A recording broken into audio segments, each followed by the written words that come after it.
Lesi episode chapter 1.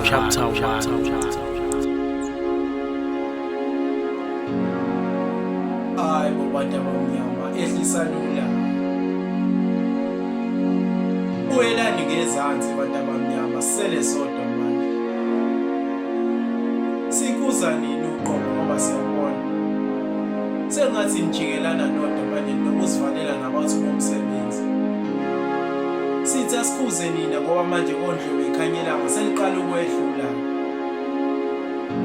Hayi. Khuzekani bantu abamnyama.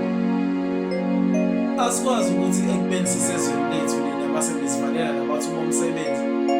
Asitsheneni kanti liphi ilizwe sasilwela ekubeni mangabe sisazohlupheka sisahle kulona leli. Hayi, ihlani ngezansi nina. Ozani sikhulume kahle nendaba mhlawumbe nasi sicazulule. Ehlisanula-ke abantu abamnyama dinikeleni ngezansi. Nakuthina ngene akhala ngempakamo kodwa impakamo siyibona kancane. Impakamo siyibona kunini uqobo.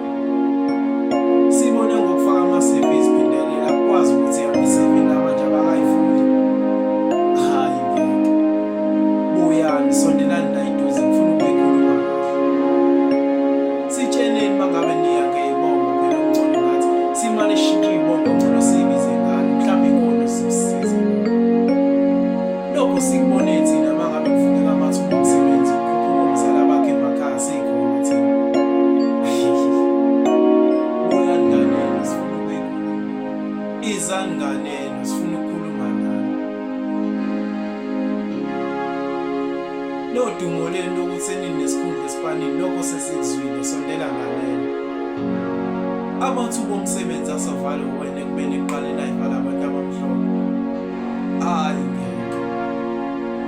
Sondelani nganeno abantu abamnyama sifuna ukukhuluma nani.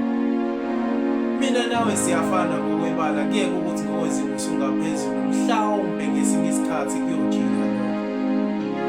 Hayi wasuhambela kude kangaka manje. Mina ngiyakwazi wena usaphansi masuphezulu awusakhona ukubheka emuva. Khuphula lo phansi ngoba lo phansi kwelinye ilanga ngeke izinye insuku uyokhona ukukhweza kahle emthini la ukhona.